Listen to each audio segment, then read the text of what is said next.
Olá, pessoal, seguindo na série da leitura comentada, parâmetros projetuais para hospitais de ensino da rede EBSER. Hoje a gente vai falar de um tema que acho que é um dos mais interessantes, vamos dizer assim, que vai abranger um público maior. Centro de Simulação Realística ou Centro de Simulação em Saúde, tá?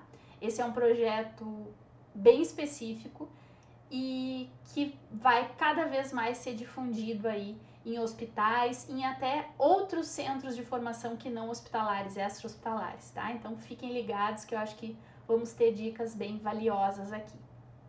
Bom, para começar a falar de simulação realística ou simulação em saúde, vamos começar contextualizando, tá? Chamando o Deonor para nos ajudar, que existem dois caminhos possíveis, segundo ele, para o aprendizado prático. Um deles são os sistemas de simulação, que vão oferecer uma preparação para os casos reais, e o outro é a prática guiada nos contextos e casos reais. O primeiro, né, de sistemas de simulação, traz o desenvolvimento dessas habilidades práticas por meio da aquisição das habilidades, das técnicas, através de um treinamento que complementa o aprendizado teórico. Então, assim, é uma sequência: conhecimento teórico, o conhecimento prático simulado, que vai trazer as habilidades práticas, como um pré-requisito para o desenvolvimento das habilidades clínicas, que vão envolver a comunicação e a habilidade para lidar com o contexto real, certo? Tanto o treinamento das habilidades práticas quanto das habilidades clínicas vão abarcar as dimensões de observação ou execução, fazendo com que os estudantes, sempre guiados por um tutor, alternem-se em grupos de observadores e executores. Além disso, a prática, real ou simulada, geralmente envolve uma etapa prévia, chamada de briefing, onde são firmados os princípios e as regras do treinamento, e uma etapa posterior que é chamada debriefing, quando ocorre uma discussão, a reflexão e a análise crítica da experiência, visando a consolidação do conhecimento. Então, esse entendimento é básico para, a partir daqui, a gente entender a questão do projeto de um centro de simulação realística. No caso da EBSER, então, foi criado um centro de simulação em saúde, tá? Como essa unidade que vai integrar ambientes e tecnologias para o treinamento das habilidades de relacionamento interprofissional, trabalho em equipe, assistência por meio da simulação, certo? Lembram que a gente falou do programa de necessidades, que estava posto lá no início do capítulo 5, né? Então, esse aqui é o programa de necessidades mínimo desse centro de simulação em saúde, tá? Ele ocorre de forma integrada também com o Centro de Estudos e Ensino e tem os seus ambientes de apoio, tá? Então, aqui existe um organograma em que a gente consegue entender melhor, né, como que se relacionam, né, as salas de simulação com esse contexto maior do ensino, das salas de aula, do auditório, uma parte de conforto administrativo também, de guarda de pertences, os sanitários, as salas de orientação e reuniões, né?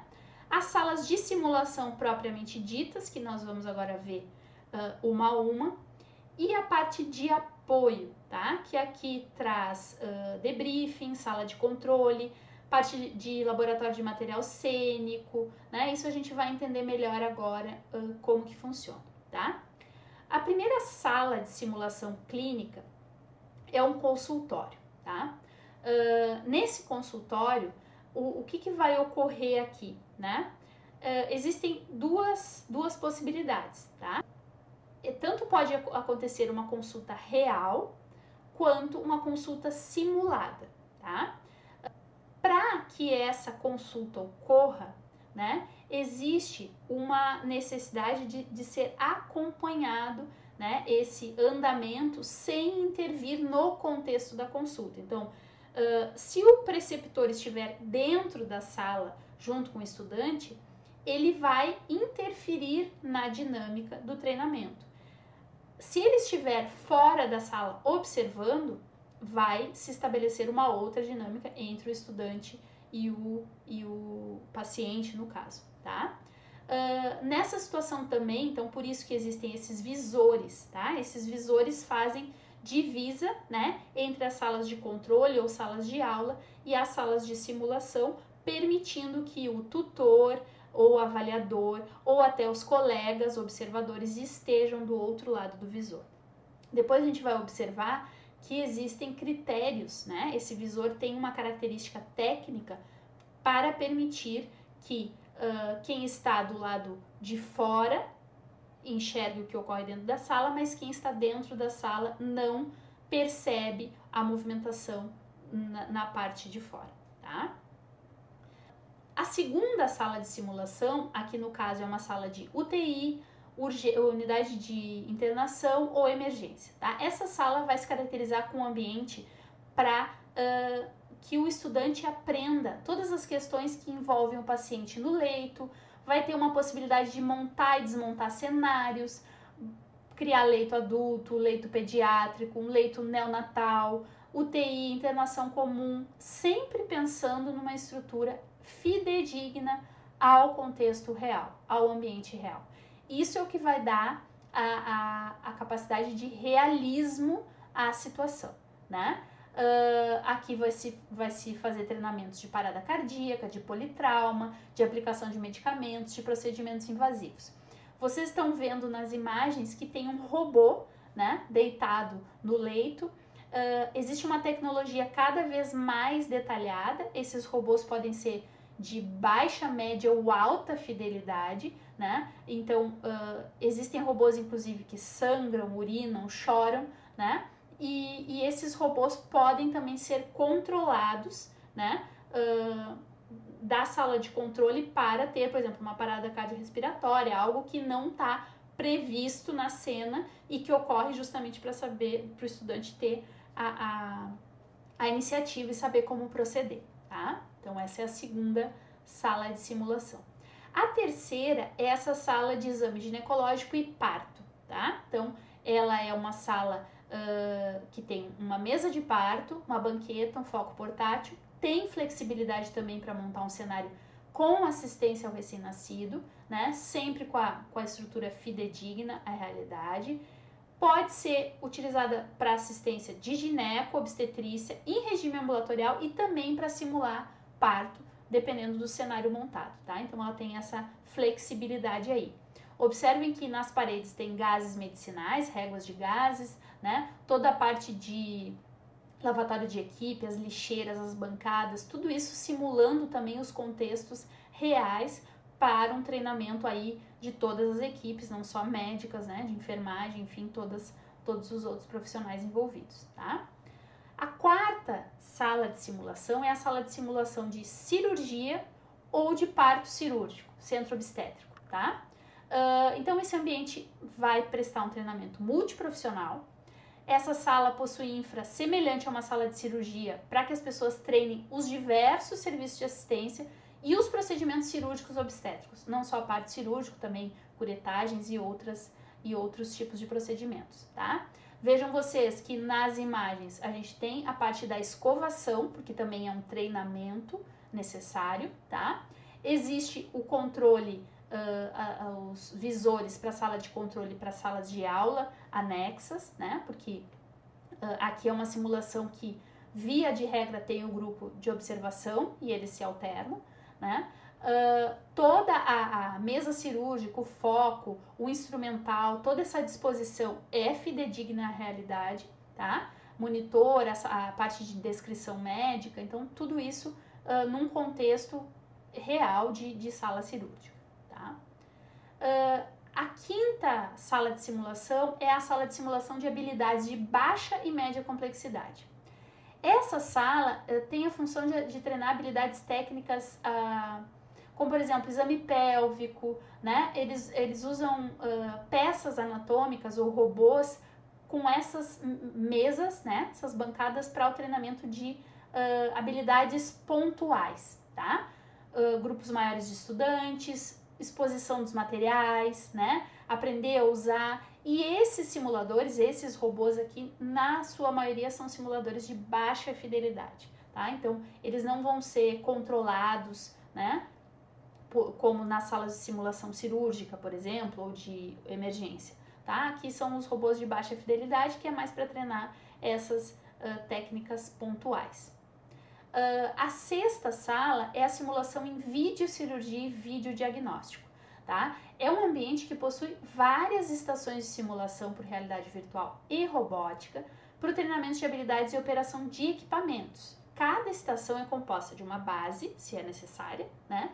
E do simulador, geralmente composto por equipamentos eletromecânicos para o treinamento de exames físicos, diagnósticos, terapias, como uma endoscopia, uma ultrassonografia, por exemplo.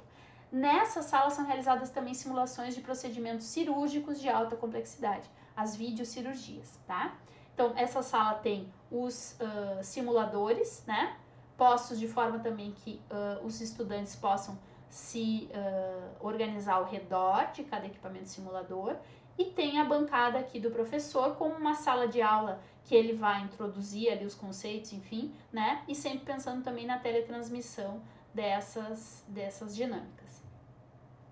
A sexta sala de simulação é a sala dos procedimentos robóticos da videocirurgia robótica. Aqui se tem um console robótico, né?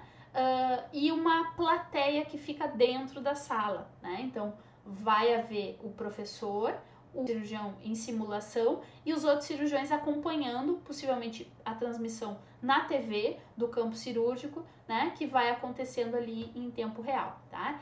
Essa estação, né? Ela é composta da base, do simulador, da cadeira especial e da área de controle do simulador. Então, tem que se observar, caso a caso, né? Como que vai ser essa infra necessária, tá? Essa parte de instrução, com estação de trabalho do professor e também o teleensino, né? Porque isso vai muito possivelmente ser transmitido e receber, às vezes até a contribuição de um professor cirurgião de fora, né? Trazendo aí o conhecimento. A oitava ficha é a sala de controle, né? A sala de controle é a área de comando dos simuladores. É essa sala que é contígua, que tem essa visão unidirecional, então, do controle para a simulação se enxerga, da simulação para o controle não se tem visibilidade, tá? É uma sala com a função de controlar e avaliar esse cenário de simulação, auxiliando os técnicos e os professores a monitorar e acompanhar quem estiver em treinamento, podendo intervir no ambiente através de um software, automação, intervir nos simuladores, nos robôs, né? Se comunicar por áudio, monitorar por vídeo, tá?